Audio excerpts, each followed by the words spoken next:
far too long, academia has neglected the depth of inner knowing in search of an outwardly expanding vision of knowledge that could be quantified and parsed neatly into rational silos. Subjects like shamanism and thinkers like Carl Jung were systematically eliminated from traditional academic inquiry because of the slippery nature of the subject matter these thinkers dared to explore, that subject matter of our own humanity, of our souls. There appears to be a resurgence of these topics today, not just in academia, but in the larger culture as well.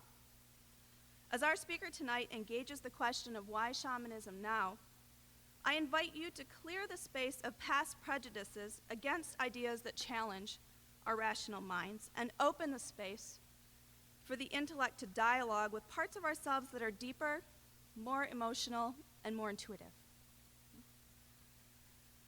We're very fortunate this evening to have a visual representation of shamanic themes on this stage created by artist Michael Johnson.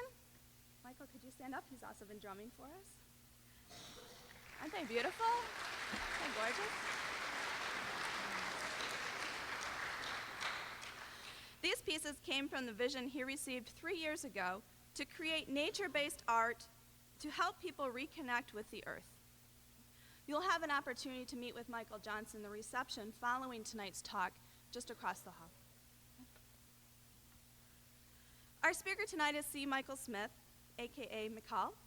Mikal is author of Jungian Shamanism and Dialogue, Psychotherapy in the Sacred, and the forthcoming The Archetypal Heart. He is editor of 8 volumes of the Shamanic Applications Review, author of many articles on indigenous healing and psychotherapy, most recently, Indigenous Views of Heart, Heart Health and Disease, a medical anthropological study.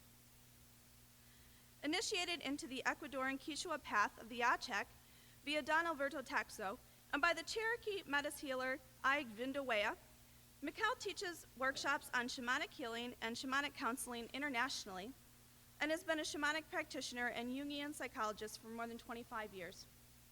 A licensed clinical psychologist, his work is recognized for bridging the realms of depth psychology and shamanic healing. In 1996 at New York University, his book, Psychotherapy in the Sacred, was acclaimed at the NAA Gradiva Awards for its spiritual contributions to the field of depth psychology.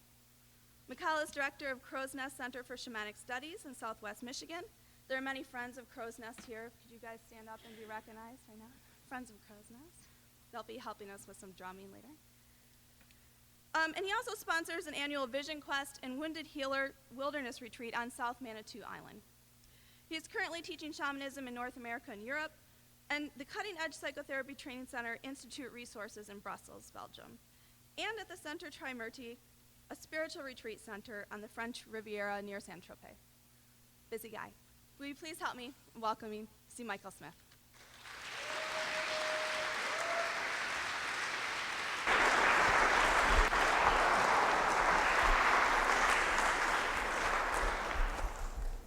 Can you hear me? See if we can adjust the mic. Can you hear me now? Bring it a little closer.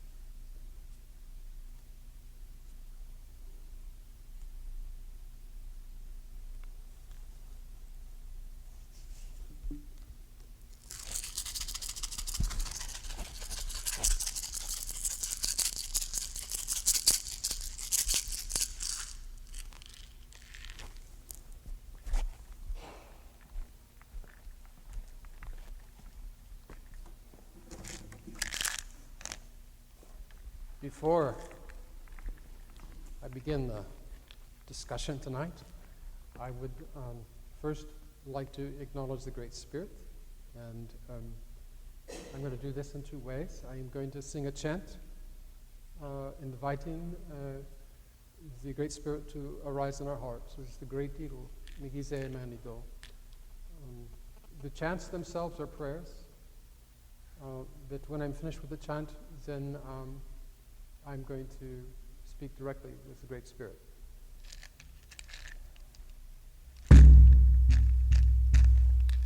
Magize manado, magize manado, well, well.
To invite you to stand with me.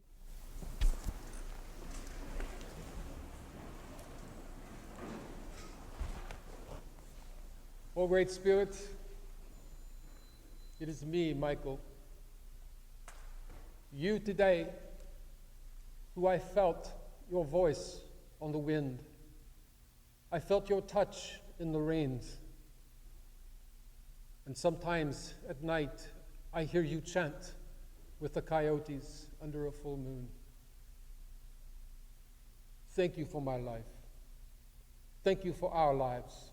Thank you for these friends here this evening who've come to learn. Help us to be better humans. Forgive us our foolish ways, our stupid mistakes.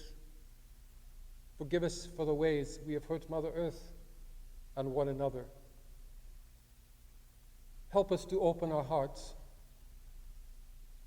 to learn to listen to your voice there, that it may direct us, so that we create beauty and not ugliness, so that we no longer harm the earth, but bring gifts, so that we can enjoy the purple, magenta sunsets. And when we return to you, come with clean hands, without shame, and an open heart. Kisi me guacho.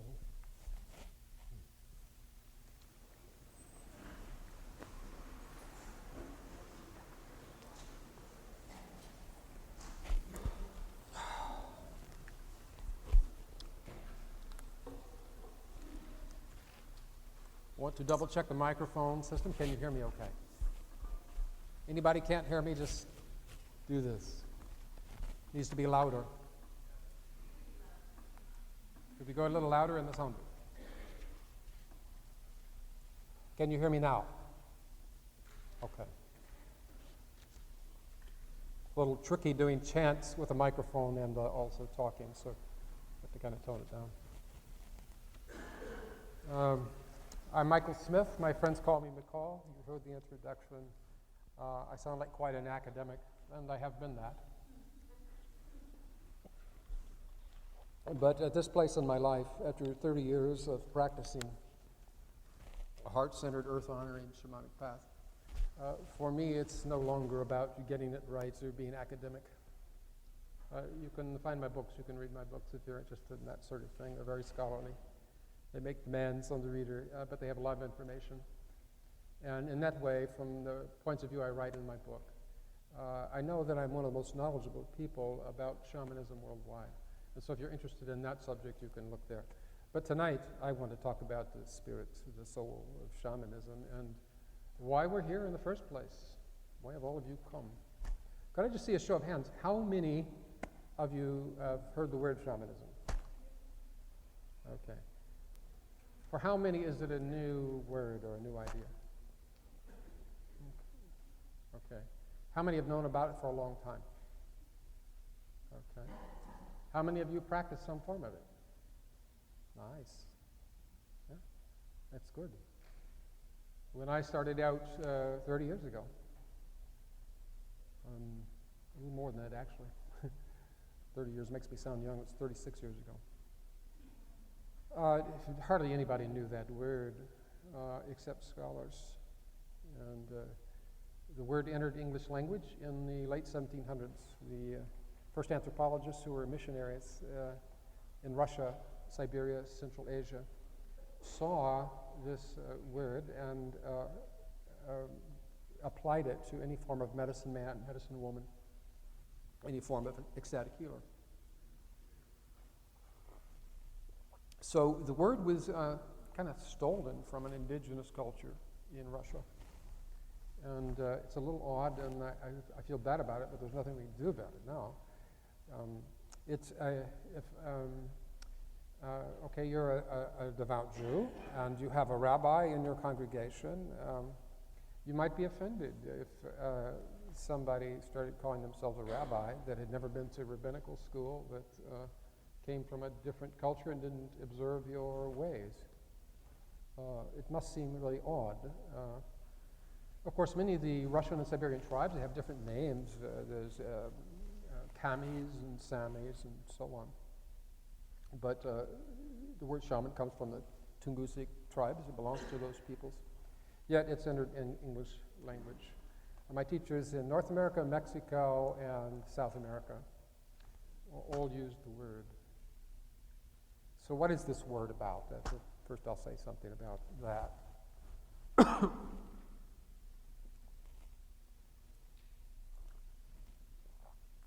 Now, there are many forms of spiritual healers or indigenous spiritual healers that use the word in a very loose sense, because if you do sacred ceremony, if you believe in some version of the divine or the Great Spirit, and that's part of your healing work, you might call yourself a shaman.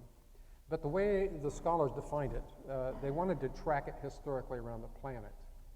And they did it by identifying certain practices or techniques that originated in Siberia, so they thought, and then moved across the Himalayas into Central Asia, down into Africa, across the Bering Straits, down to North America and South America.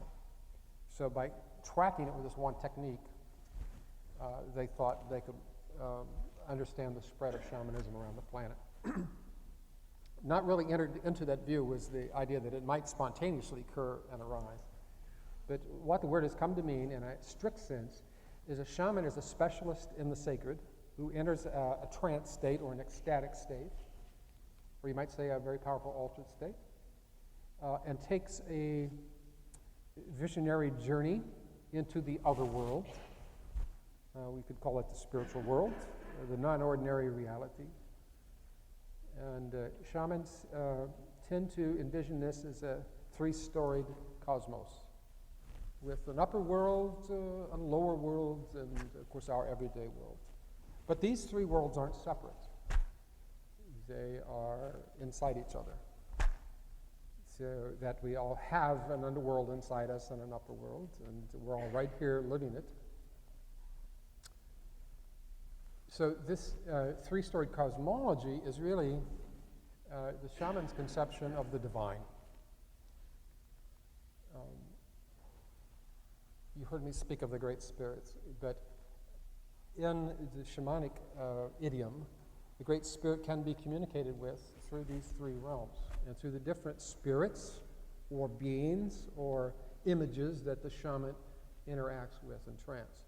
So this journey that shamans take into this other world is a form of prayer or a form of meditation. But think of it as a form of intercessory prayer. Do you know that word, intercessory? Something a pastor or a priest might do to pray for somebody who's sick or in trouble.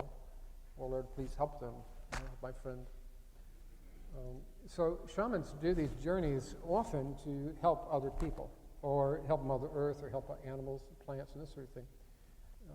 So it's a form of intercessory prayer. And unlike the Christian tradition that I was raised in, the divine is not conceptualized as something up there and outside of us. It's considered to be inside us, but also inside everything. And when you go into a shamanic journey, you're actually going into the heart space, where the divine is always present. The great Lakota medicine man and holy man, Nicholas Black Elk, he said, "The Great Spirit dwells in the heart of every creature, even the tiniest ant." And so it behooves us to be humble and reverent before all life.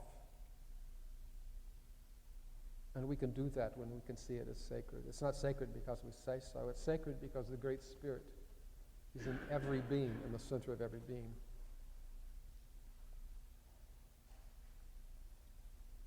So a shaman, in the strict definition, is someone who enters an ecstatic state, takes this kind of intercessory journey into the other worlds, usually to benefit someone. If not himself, other people. If not other people, other creatures on the planet. They might even work with hurricane and disaster sorts of things. In the past, they tried to control weather with shamanism and locate game. And apparently it worked pretty well. Might seem a little strange to our modern ears that someone could control weather or locate lost game. But my friend Eagle Man, Lakota medicine man, who and I worked together back in the 1990s, he was a student of the great medicine man, Old Fool's Crow, Teton Sioux medicine chief. He, I want to tell you, is the Dalai Lama was of the Lakota peoples. Much more high regard than Black Elk. He lived a strict holy man's life. He refused to learn English. Black Elk did, and then Black Elk got converted to Catholicism and then lost some of his ways and spent the rest of his life trying to get back. But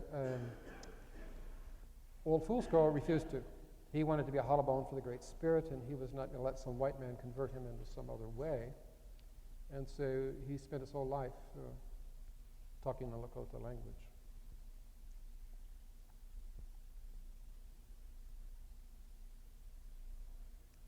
And he said that he saw his role to be that of a hollow bone, which is like a channel, and to be a shaman. He didn't use that word, but Wuchasawakan was his word, for it means holy man as well as medicine man. Pajuda refers to a person who's not a holy person, but they're a shamanic healer or medicine man or medicine woman. But Wichasa means holy man, so something like a saint, not just a shamanic healer. And this man used all of his ceremony, his daily sweat lodges, his peace pipes, to clean himself out every day so that he could be a hollow bone of the Great Spirit. And then the Great Spirit did the diagnosing and the healing. And people would come from all over North America to his little place and stay with him. People with cancer, people with mental disorders, people suffering great loss. And they would live with him a while on his land, do sweat lodges. He might tell them to make 405 prayer ties before he even talks to them. So he would use this time to really be sure his patient was serious and attuning with him so the Great Spirit could flow down the peace pipe and flow down through his body and do the diagnosing and healing. That's a very, very shamanic idea. And he did take journeys. He did it in Sweat Lodge. And he's written about that and wrote about it in his book.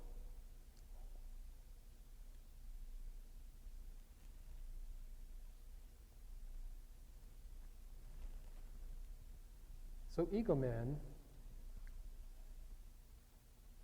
who was trained by this holy man and also who met Nicholas Black Elk, told me that the Catholics of that era, 1930s and 1940s, were trying to convert every Lakota child to Catholicism by forcing them in schools. And you may or may not know that in North America, indigenous religion was illegal for some time. And it's only rather recent times that it's been decriminalized, you might say. And there's a lot of pain about this in the North American communities, a lot of hurt, a lot of anger, and this sort of thing. But in Mexico, it's quite different. In South America, it's quite different. Even though those peoples also suffered great oppression, they're not so much suffering post-traumatic stress. And they see it's very important that this indigenous wisdom be spread around the planet. Because the very disease, you might say, that has decimated indigenous peoples in the Americas is still alive, and it must be stopped. It must be healed. And Black Elk had this vision. You may know of Black Elk's vision. The short form of it was he was a little boy and he's sick, and he's taken up into this ecstatic state, and the Great Spirit comes to him as several grandfathers, and it shows him that the sacred tree of his people is withering, and it looks like it's going to die. But in this prophecy, Black Elk is shown that this need not be so, and he's given several gifts, and shown that the cause of the withering tree is the blue man. Now, the blue man is that in us which is greedy, materialistic, has to be in control, always wanting something. So he was shown this as if this is the disease itself, is the blue man. And then he was shown a red man who did not refer to the Indian peoples or the Lakota peoples, but referred to a heart-centered, earth-honoring human being as the solution. And then he was given a sacred herb, which he threw to the earth, and the earth received it. It sprouted into a flower. The flower sprouted into a tree, and then the tree flowered. And Black Elk had hope because he saw, my people may yet one day live. But he had this as a young boy. And in his old age, it had not come true. Except that Black Elk spent some time setting down his vision and his stories to some people. And they got published. I think Richard Nehart is the anthropologist who initially published that, Black Elk Speaks. And I want to tell you, in the 1970s and 80s, after Black Elk died, his prophecies began to come true. And Pine Ridge in the Dakotas and Lakota area, the Sundance was resurrected, and the great tree, and the sacred pipe, and the ceremonies are alive again. Before he died, Black Elk went back up on the mountaintop at Harney Peak, and he lamented with the Great Spirit, that his dream, his vision never came true, But then he's shown the hoop of his nation, above Harney Peak. And as he's looking, he sees more and more hoops, and they're all alive. And the divine is at the center of every one. And this is a high-level mystical realization. This vision, he could see that it was no longer about just the Lakota people. It is about all nations, all peoples.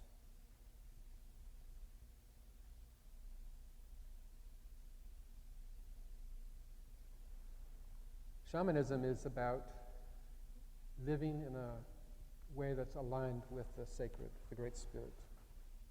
And the only way you can do that is if you open your heart and let love flow through and not fear, compassion and not hatred or self-hatred, creativity and not judgment. My mother was Cherokee Métis, which just means part Cherokee. And both my grandparents were half Cherokee. And I'm as white as the day is long. I don't look Cherokee at all. But I think I have a Dutch body, but my heart is very indigenous. But it doesn't matter what the ethnicity is, really. It's important to you in terms of accepting and claiming your heritage. It's very, very important. But what is important, above all, is listening here to the heart and honoring and protecting what comes from there, because that's where the Great Spirit speaks.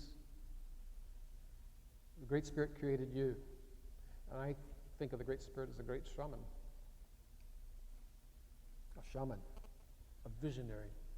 And the Great Spirit has a vision for your life. And a vision of what it can be, should be, what it wills it to be. And it can show you how you are not that, and that something needs to die so that you make room for the self that the Great Spirit wants you to be. Now, that's a very indigenous American idea, but it's also a universal truth. Nobody owns that truth. I call it the Great Spirit. You can call it Buddha nature or Christ consciousness. Many indigenous peoples, they have had to integrate their shamanic traditions with the new religion that arises. In Russia and Siberia, Buddhism is big now. Under the communist regime, all that was suppressed, but now the shamans realize their population is essentially Buddhist, because that's the big religion in the area. And so they work in the idiom, the language of Buddhism. And I have friends who are shamans in Central Asia and in Siberia. And I have videos of their work, and it's really fascinating. You'll see 2 or 3 Tibetan lamas mixed in with the common people, you know. And it's possible in Russia that mother is maybe from a Tuvan tribe, and father is maybe from Moscow, and was born and raised an Orthodox Catholic, you know, or something. That's possible. And so the shaman will give some Tuvan sacrament for the mother to do, and will have the father go light a candle in the Orthodox Church and make prayers there to the divine as part of the healing ceremony. So this is the way it works pretty much all over the world, where religion comes in, and it's kind of the new movement of the day. Shamanism has always adapted and works in terms of that. So it's somewhat transcendent from religion, but it works in and through it, because it doesn't care what your beliefs are. Your beliefs are your beliefs. Your beliefs can create a wonderful life, or they can create a miserable life. But your religious beliefs are your religious beliefs. That's your software to the divine. And so the shamans will work in terms of that. They never try to convert you. We are unattached to any kind of belief system.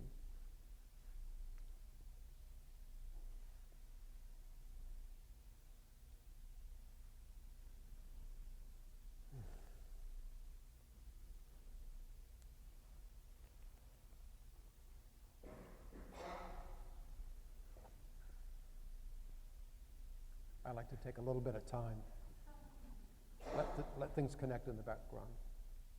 I'm going to say a number of things, and then I'm going to open it up for some questions and answers. But can you give me a time frame, Maureen?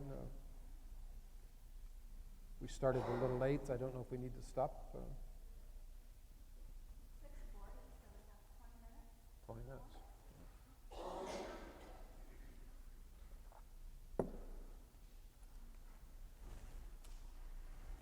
Shamanism is really coming back. Can you hear it? Need to go up on the sound. Shamanism is really coming back, and not just amongst the indigenous peoples. But look at us, we are here. 30 years ago, I would tell somebody I was interested in shamanism, and they looked at me like, what's that? And then I'd describe it, and they go, weird. But something has really changed in the culture in these last 30 years. When I started writing books on this, there was just Michael Harner, there was Carlos Castaneda, there was Alberto Villaldo. We were starting to write about the same time. So not a lot was known in a public sense, but here we are. The internet, responsible for some of it, but consciousness has been shifting. There are other sources. For the first time in the history of any continent, we have enlightened masters from all the world's great wisdom traditions. Buddhist, Christian mystics, Tai Chi masters, Zen masters, you name it. It's all right here in North America. And it's all there in Europe. It's the first time in human history it's been like that. So we have a situation where energy, spiritual energy, is really circulating. There are lights all over the place, and it's affecting all of us, and we're heating up, and we are much more ready. Great contribution of shamanism that distinguishes it from all these traditions I just named. Its contribution is its earth-honoring spirituality. You cannot have shamanism without that. The shaman mediates between the Great Spirit, let's say, and the people, and between the people and the indigenous landscape. The plants, the animals, the elements. Nature, Mother Nature, is taken into the prayer life. It's never forgotten that we're living right here in the middle world, right here in the midst of soil and earth and wind and water, fire, of green things, of four-leggeds and eight-leggeds. All these are seen as worthy and deserving of reverence. And so, if we can call shamanism a spiritual tradition, this is its gift, and it comes at a time now where we really need it.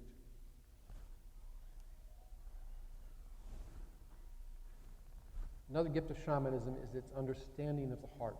We all think we know what the heart is, and we all do in some sense, because we all have one. But I'm not talking about the cardiac pumper. I'm talking about the spiritual center, the ontological source in your being, where the Great Spirit dwells. Last year, the World Health Organization and psychiatrist at Columbia College of Medicine asked me to contribute to this book on cardiovascular disease. It's now recognized that you have your cardiovascular disease by roughly age 11. And there's little you can do once you have it to stop it. It comes to full flowering and manifestation, generally in your 50s and 60s. This is the fact. This is the result of the database of the World Health Organization, which I researched to pull my facts together. Because this is so, it means the problem of heart disease and cancer, by the way, most cancers, is cultural. In the indigenous world, in North America, when the first missionaries arrive and start documenting what Native Americans looked like, what their lifestyle was, they were skinny people. They were not fat people. They did not have dental caries or tooth decay. They were in good health. It's not the case now. This has happened all over the planet. As Western civilization arrives, people start getting our heart disease and our cancer. The whole cultural mindset shifts. People start eating differently. They start carrying different stresses, because now they're out of balance. They're no longer listening to the heart. They're no longer eating in a natural way. The Cherokee had no breakfast, lunch, and dinner. That's a human construct. You ate when you were hungry. So there'd be a bowl of stew by the door of the cabin and a ladle. So if you're hungry, go get some. So you didn't eat because you were bored. You didn't eat because it was breakfast time. You ate because you were hungry. The North American people would eat the whole animal, so they had all the minerals and all kinds of other goodies that you really need to stay physically healthy and not get heart disease or cancer. But the whole way of life implied in being healthy like that is being eroded by Western civilization, by our assumptions, by our fast-paced life, by our materialism, fast food. I was just in Paris, and I've been all over Europe now, and there's a McDonald's everywhere. But the neat thing about Paris is, it's not golden arches. It's the French are very much beauty lovers and aesthetics. So the M might be green or gold to match the decorum, and it will be in an old, beautiful 17th century building. Same way in the Netherlands and Holland and so on. But the disease is there. The fast food, the junk food, it's there. But of course, Europeans know how to eat. There's many, many good foods, so not down on Europeans about it.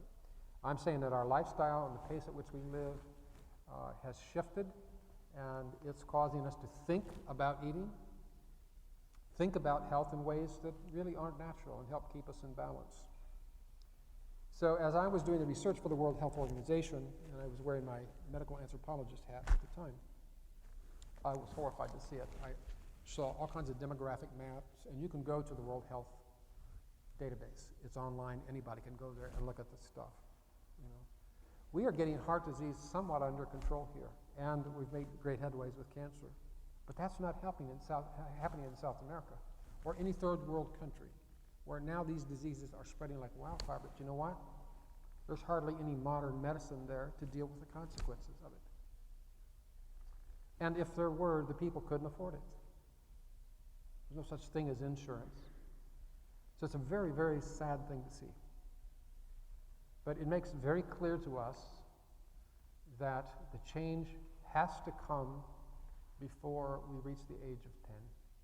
And the only way that can happen is that we have to shape-shift our culture. We have to change our values. Now, C.G. Jung, the great depth psychologist, and I'm going to read from my chapter in this book, made friends with some indigenous healers around the world back in the 1920s and 30s because he was trying to get a viewpoint on our civilization to see how indigenous people viewed it. And he went to this Pueblo medicine man, Oquiabiano. His name means mountain lake. And he formed a friendship that lasted a number of years through mail and correspondence. But Jung went there twice and stayed with him. And in the course of one of their conversations, here's what transpired. And I quoted myself here.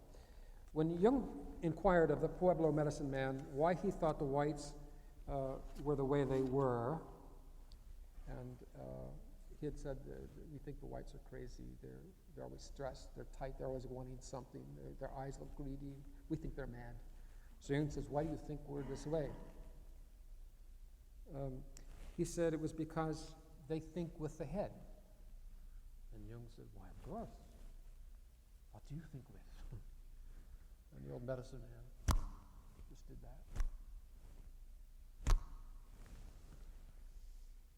Jung struggled to find words for his insight, but was flooded with image that circumscribed it.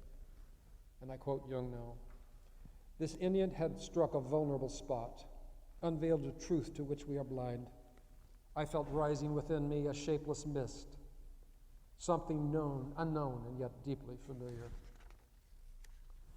And out of this mist, image upon image detached itself. First, Roman legions smashing into the cities of Gaul. I saw the Roman eagle on the North Sea and on the banks of the White Niles. I then saw St. Augustine transmitting the Christian creed to the Britons on the tip of Roman lances, and Charlemagne's most glorious forced conversations of the heathen. Then the pillaging and the murdering bands of the crusading armies. it was enough. What we, from our point of view, call colonization, missions to the heathen, spread of civilization, it has another face. It's the face of a bird of prey, with cruel intentness for distant quarry, a face worthy of a race of pirates and highwaymen. All the eagles and other predatory creatures that adorn our coat of arms seem to me apt psychological representatives of our true nature.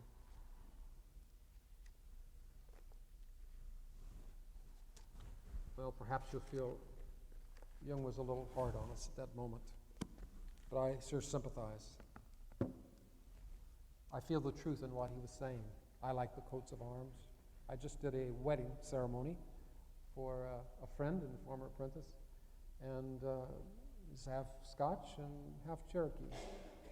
And I arrived there and I forgot my stole. So the women made me this little thing I'm wearing tonight. And much of the ceremony, men were dressed in kilts. It was really quite beautiful and an honoring of the traditions.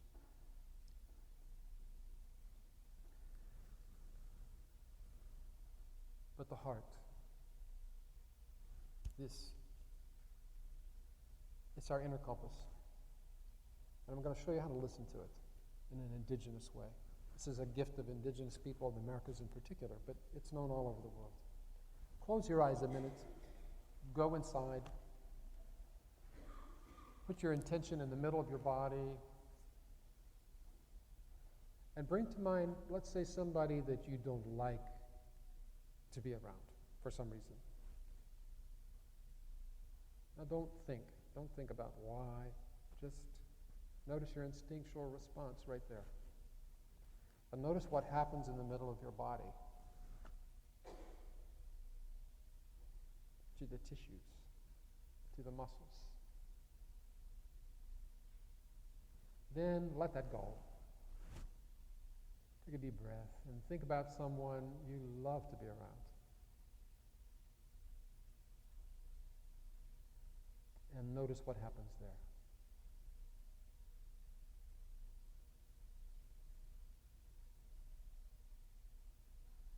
And then let that go and bring back the other experience of the person you don't like being around, and notice what happens in the middle of your body again. And then let that go and bring back that experience of being around the person you love to be around. If you're paying attention, there's a physical difference.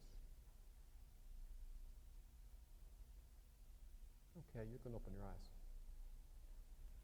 This is the little guidance system. And because the Great Spirit is in the heart of each being, it's in the heart of each cell in your body as well as in the center of you. And so it's always directing you in an instinctual, intuitive way onto your path. You can get up each morning. Maybe you have to go to work, so you have to do this in the evening. But you can create your free time. You can decide how you want your day to go or how you want your free time to go. You can simply look right here and listen to what it's inclining you to do. And it will draw you towards things that are fulfilling inherently and away from things that feel wrong. This is like your moral compass, your individuation indicator. If you just follow this, your life will come onto its true path because the Great Spirit is in there. It's not about selfishness and ego. That's this beast up here. The mind thinks it doesn't have enough, and it thinks it's the only game in town. So it's always telling you to get more. You need more. You need more money or more security. You need another $1 billion. Or you need more power. Or you're not good enough, you don't have enough. It never says, nice job, you're doing just fine. Because there's this condition in the mind that is always judging.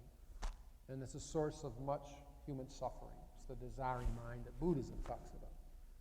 And the indigenous peoples know about that. You don't let this run your life. You turn this into a servant of this. It's a good thing to have a mind to think with, to be able to plan and strategize and so on. But you don't let it set the agenda. You don't let it set the values. That comes from here.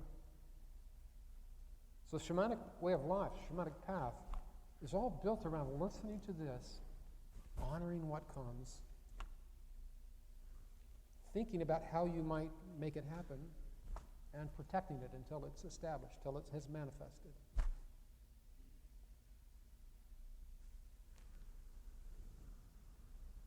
So the blue man that Blackout talked about, that was greedy and wanting, that's up here. And the red man, color of the heart, that's here. But the mind is not evil. It is simply a source of suffering by default. And we can clean it up and we can make it a servant of the heart. This is why I chant and pray and I smudge with the sage and incense to help clear the mind a bit and remind me of who I am and where my center is. It's the heart of shamanism, really. And we all want to live from here. We may not all know it, but we all do. And that's why Shamanism Now. Because Mother Earth is waking us up to the heart, asking us to open the heart, to become more attuned to all of life, not just our own, but to all of life. Shamanism is resurrecting and recreating itself because Mom Earth says so. You can think of Mother Earth as the feminine side of the divine, or the Pachamama, the manifesting side of nature. And you can think of the Great Spirit as the Heavenly Father, but they are one. And so it is the Great Spirit that is resurrecting shamanism. I've met a lot of obstacles along the way. People say, you can't call yourself a shaman. Who do you think you are? And through my periods of initiations with different tribal peoples, I've been judged, discriminated against because of the color of my skin. And finally, as I got really, really good at walking the shamanic path, I realized that was just a bunch of hooey. They could think what they want. It no longer mattered to me. And that was a sign that a death and a birth had taken place. That I was coming into my own now, and I didn't need the opinion of anybody else to decide. And paradoxically, once you are there, once you are totally free and living from your center, you know the Great Spirit is directing your life. It doesn't matter what somebody else thinks or says. You have the compass now. You know where true north is, and you follow.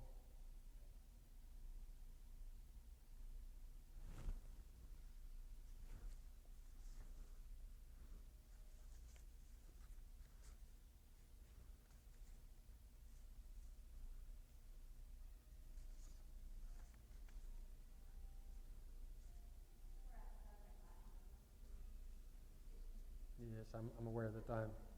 So I'm going to pull it together for us. And hopefully we'll have a reception. You can ask me some questions there if you like.